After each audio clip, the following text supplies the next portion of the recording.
प्रत्येक बिझनेसमध्ये एक चॅलेंज असतं की आपण हाय मार्जिन्सवर फोकस करायचं की हाय व्हॉल्यूम्सवर फोकस करायचं. जेव्हा कंपनी बूटस्ट्रॅप्ड असते, बूटस्ट्रॅप म्हणजे स्वतःच्या पैशाने सुरू केलेला जो बिझनेस असतो, तिथे उद्योजक जो आहे ना, तो फक्त हाय मार्जिनच्या दृष्टिकोनातून पाहतो. आणि जेव्हा एखादा इन्व्हेस्टर ऑन बोर्ड येतो, तुम्ही मनी बर्न करा, पण तुम्ही व्हॉल्यूम वाढवा. कस्टमायझेशन करणं प्रोडक्टचं प्रत्येक फील्डमध्ये शक्य नाहीये. त्यामुळे आपल्याला आपला जो बिझनेस आहे त्याच्यावर किती व्हॅल्यू ऍड करू शकतो म्हणजे आपला मार्जिन वाढेल. सर्व्हिसमध्येच तुम्ही मार्जिन वाढवू शकता. प्रोडक्ट लाईनमध्ये मार्जिन वाढवणं फार कठीण आहे. कुठलाही बिझनेस जेव्हा स्केल होतो ना तेव्हा त्याचं प्रॉफिट एका डिजिटमध्ये येतं. फूडमध्ये म्हणतात की 50% प्रॉफिट आहे, 100% प्रॉफिट आहे, पण जेवढं स्केल करू आपण तेवढं अल्टिमेटली तुम्हाला 1 डिजिटमध्ये द्यावं लागेल. फूडमध्ये 100% प्रॉफिट, कधी कधी 300% प्रॉफिट असतं, पण ते फूडवर असतं. म्हणजे तुम्ही बनवायचा कॉस्ट तुमचा असतो समजा 100 रुपयाचा आणि तुम्ही त्याला विकताय 300 रुपयाला, पण ते 200 रुपये तुमचं प्रॉफिट नाही. That is your gross profit.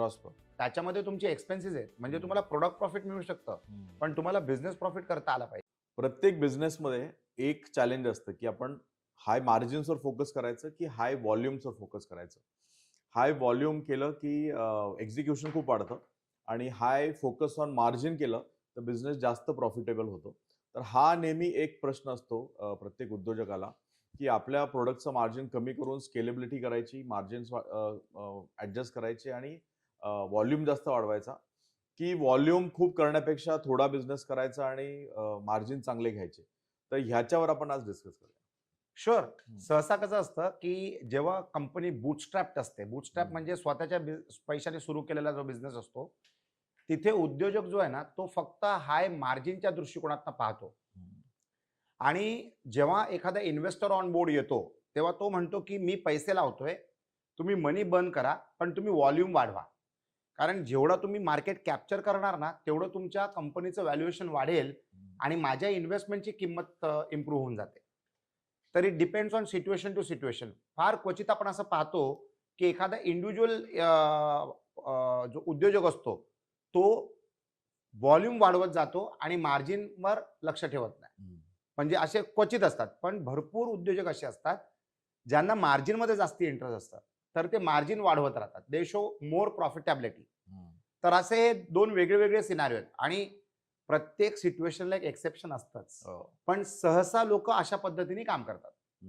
So पण it depends on business to business also. म्हणजे जसं FMCG असेल किंवा फूड मध्ये असेल किंवा आता नॉर्मल एक पिझ्झा आपण एक्झाम्पल घेतलं, तर if you want to make it masses, लोकांसाठी बनवायचं असेल तर ते आपण प्रॉफिट जास्त वाढवू शकत नाही, त्याची स्केलेबिलिटी वाढवायला लागेल. किंवा FMCG म्हणजे आपण त्या फील्डमध्ये मार्जिन नाही वाढवू शकत अनलेस आपण त्याला काहीतरी लक्झरी ब्रँड बनवू. तो depends from business to business की कुठला बिझनेस आपण कुठल्या कस्टमर सेगमेंटसाठी करतोय आणि तो कस्टमर किती त्याला त्याची स्पेंडिंग पॉवर किती आहे असं बघू शकतो. तर मला वाटतं FMCG मध्ये मार्जिन मिळवणं अशक्य आहे. What do you think? FMCG मध्ये तुम्हाला व्हॉल्यूम चांगला मिळतो, परंतु मार्जिन सिंगल डिजिट मध्ये येतो. जेव्हा पण आपण मास प्रोडक्ट बद्दल विचार करतो ना, त्यावर मास प्रोडक्ट मध्ये डबल डिजिट मध्ये जाणं फार कठीण आहे. प्रॉफिट, नेट प्रॉफिट म्हणजे ज्याला आपण पॅट म्हणतो. पॅट म्हणजे प्रॉफिट आफ्टर टॅक्सेस. सगळे एक्सपेन्सेस वजा केल्यानंतर तुमचा खर्च, कंपनीचा खर्च, ऍडव्हर्टाइजमेंटचा खर्च आणि इन्क्लुडिंग टॅक्सचा खर्च, हे सगळं वजा केल्यानंतर ज्याला जे उरतं त्याला आपण म्हणतो पॅट, प्रॉफिट आफ्टर टॅक्स. तर FMCGच्या प्रोडक्ट्समध्ये तुम्हाला पॅट डबल डिजिट मध्ये आणणं फार कठीण असतं आणि फार क्वचित असतं. तर तुम्ही म्हणालात तसं बरोबर आहे की तिथे व्हॉल्यूम बघितला जातो की 100 कोटीचा टर्नओव्हर, 200 कोटीचा टर्नओव्हर, 500 कोटीचा टर्नओव्हर, पण तुमचं पॅट किती असतो? 3%, 4%, 5%, 6%, म्हणजे या दरात तुमचा पॅट असतो, प्रॉफिट आफ्टर टॅक्स. आता एक नवीन प्रथा आहे. फॉर एक्झाम्पल, आता आम्ही एका कंपनीमध्ये इन्व्हेस्ट केलं. त्या कंपनीचं नाव आहे सुगंध लोक आणि धूप आणि अगरबत्त्या ह्या बनवतात. म्हणजे 80 वर्ष जुनी कंपनी आहे, सारथी इंटरनॅशनल. त्यांचा हा ब्रँड आहे सुगंध लोक. तर त्याच्यामध्ये आम्ही आता as an investment, as a strategic investment म्हणून आम्ही प्रवेश केला. तर जेव्हा आपण आज कस्टमरना अक्वायर करतो ना, त्याला आपण म्हणतो कस्टमर ॲक्विजिशन कॉस्ट, कॅक. हा ई कॉमर्स ब्रँड आहे. म्हणजे आम्ही फक्त ई कॉमर्सवर ह्या प्रोडक्ट्सना विकतो. तर ह्याच्यामध्ये जी कंपनी माझ्याबरोबर निगडीत आहे, टेक्नॉलॉजिकल कंपनी, ज्याला आपण परफॉर्मन्स मार्केटिंग कंपनी म्हणतो. तर या परफॉर्मन्स मार्केटिंग कंपनीला आम्ही इन्स्ट्रक्शन दिलेले आहेत की तुम्ही कस्टमर अक्वायर करत जा आणि त्याच्यावर भर द्या. तर 6-7 महिने अगोदर जेव्हा मी ही कंपनी टेक ओव्हर केली तेव्हा त्यांचं टर्नओव्हर होतं महिन्याला 6.5 लाख रुपये. आता 7 महिन्यानंतर त्या कंपनीचं टर्नओव्हर आहे 50 ते 55 लाख रुपये मंथली, वाव. महिन्याचं. तर हे कशामुळे घडलं ते मी तुम्हाला सांगतो. आम्ही भर टाकला टॉप लाईनवर, not on bottom line. Top line म्हणजे टर्नओव्हर, बॉटम लाईन म्हणजे पॅट, प्रॉफिट आफ्टर टॅक्स. तर आम्ही काय केलंय की त्या कंपनीला सांगितलं, परफॉर्मन्स मार्केटिंग कंपनी, ती कंपनी पण आमचीच आहे.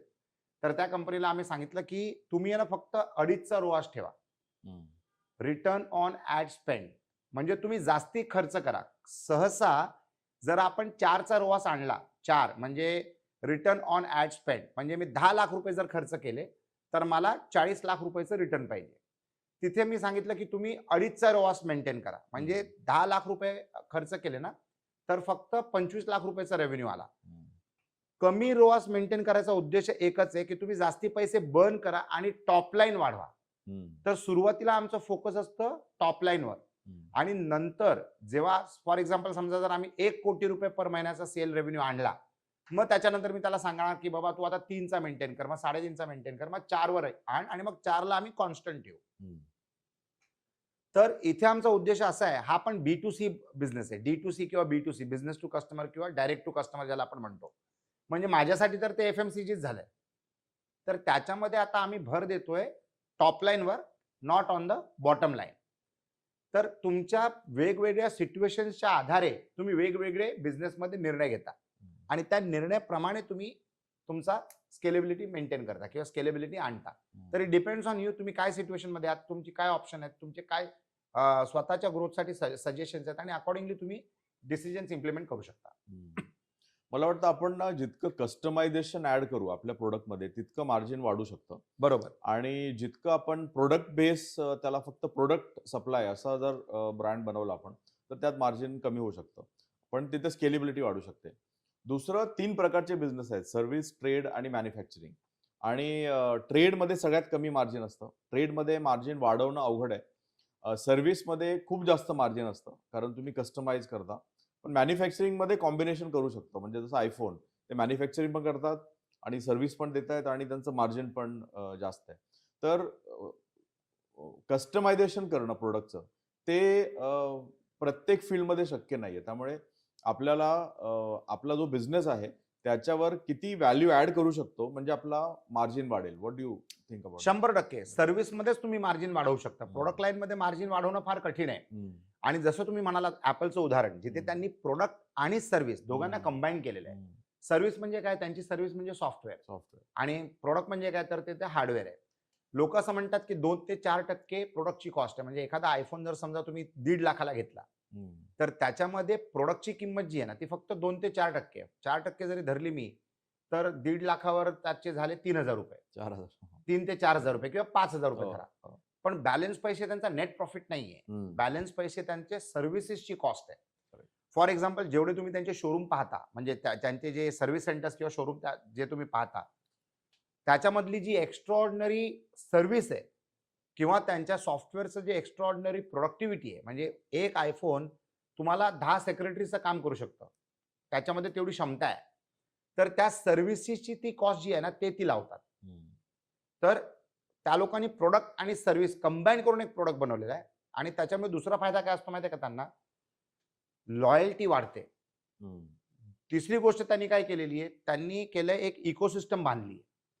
म्हणजे फोन पण त्यांचा, लॅपटॉप पण त्यांचा, टॅबलेट पण त्यांचा, चष्मा जो VR ग्लासेस आहेत ते पण त्यांचा, स्पीकर पण त्यांचे, सगळं काय त्यांनी एक इकोसिस्टम बनवलेली आहे.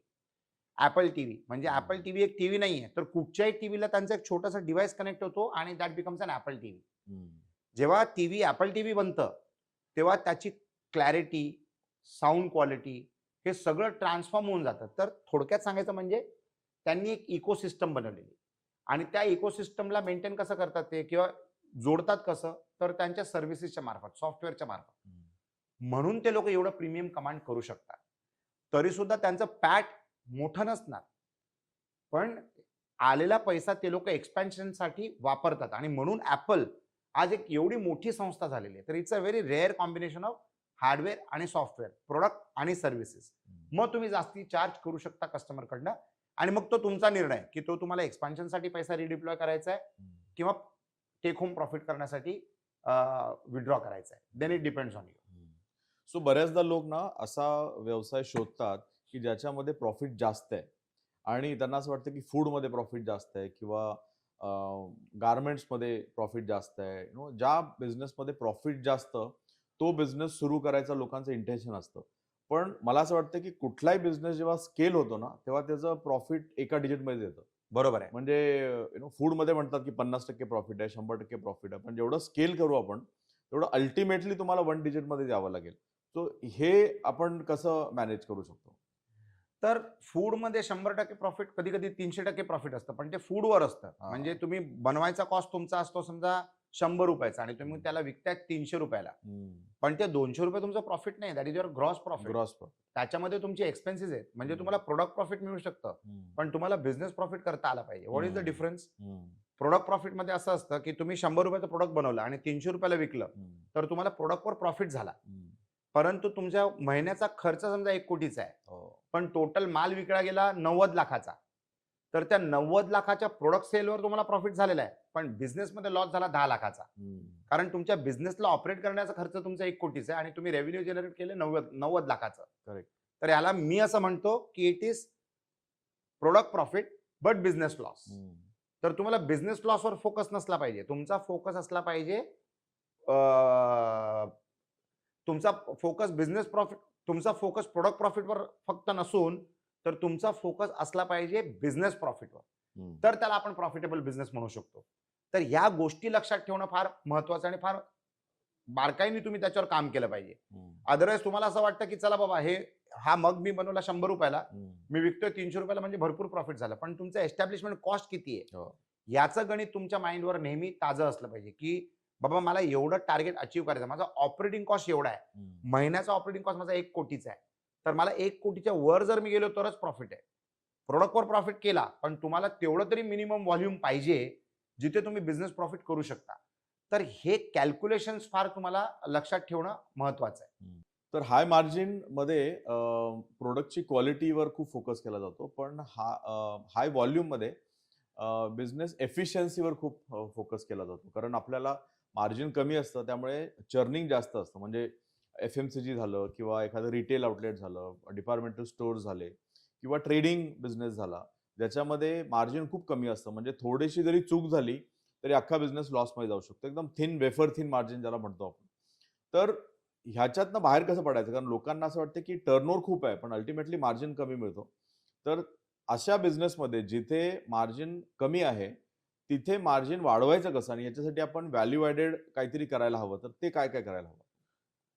जसं तुम्ही म्हणालात, आफ्टर सेल सर्व्हिसवर जर तुम्ही भर दिलात तर तुम्हाला नक्की तुमचे मार्जिन तुम्ही वाढवू शकता आणि लोक पचवतील. फॉर एक्झाम्पल, दागिन्याची दुकानं जी असतात ज्याच्यामध्ये ते लोक मेकिंग चार्जेस करतात, सोन्याच्या भावामध्ये तुम्ही काहीच करू शकत नाही, कारण that is global market. Correct. छापा लागलेला असतो की एवढे कॉस्ट आहे. बरोबर.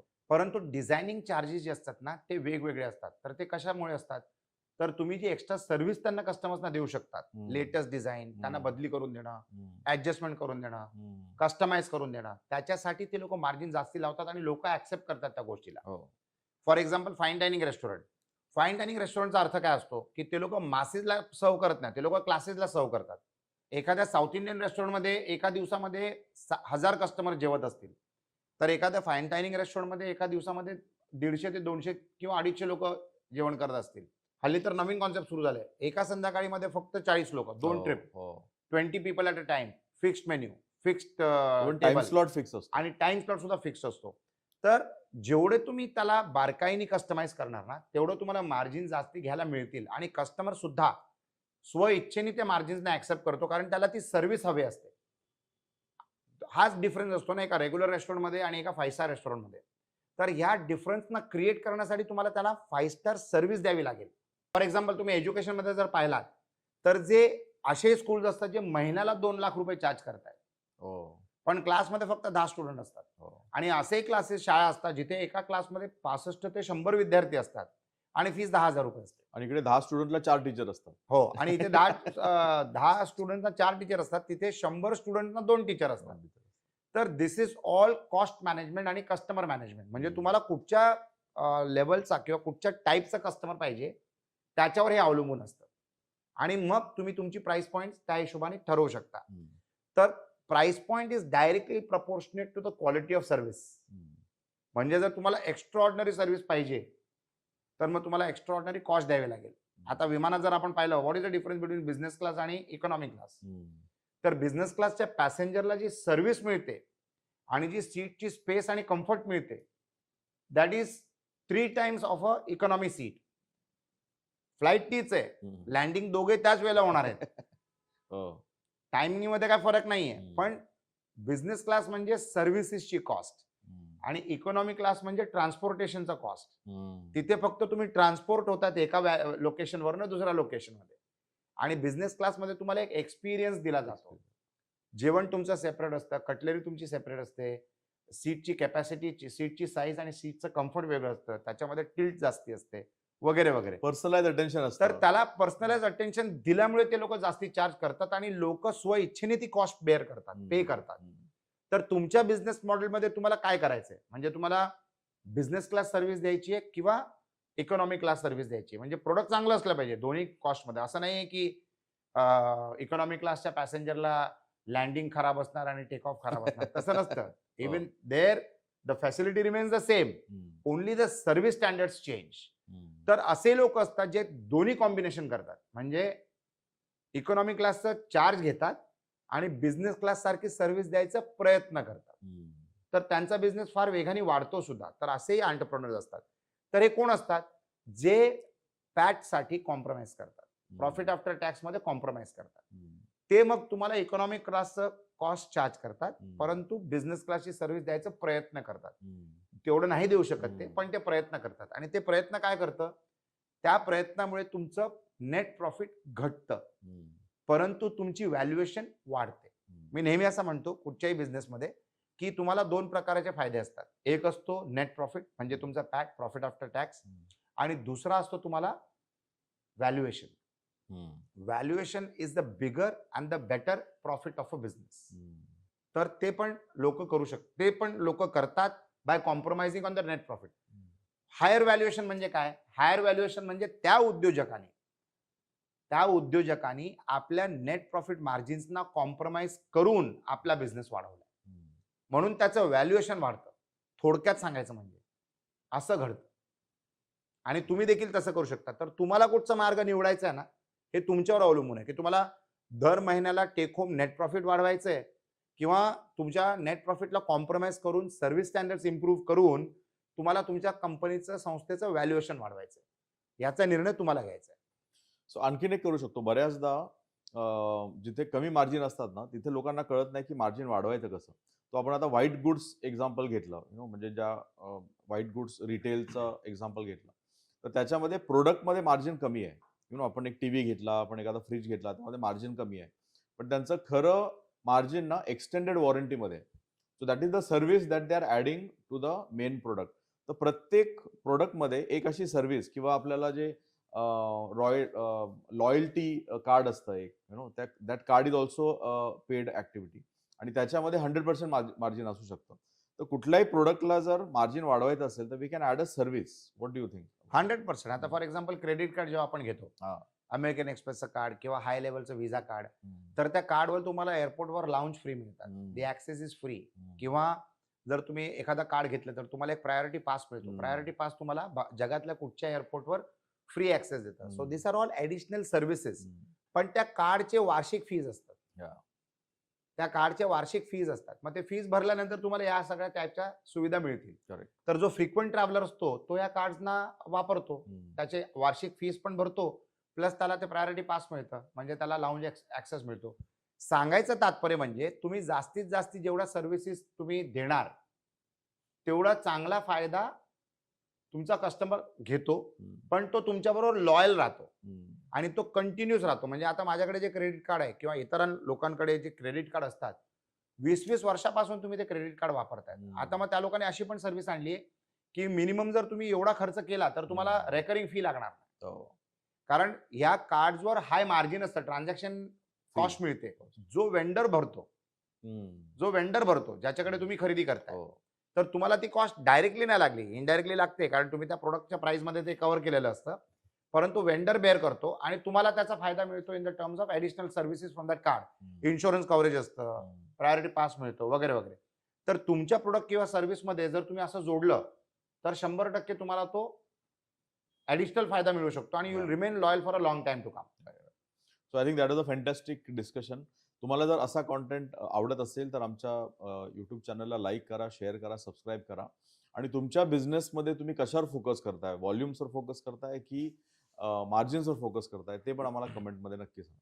100% तुमच्या बिझनेस मॉडेलमध्ये तुम्ही काहीतरी एक स्ट्रॅटेजी आखली असणारच. म्हणजे तुमचं कोर टीम बरोबर डिस्कस करून तुम्ही तर कॅल्क्युलेशन करून बसला असणार.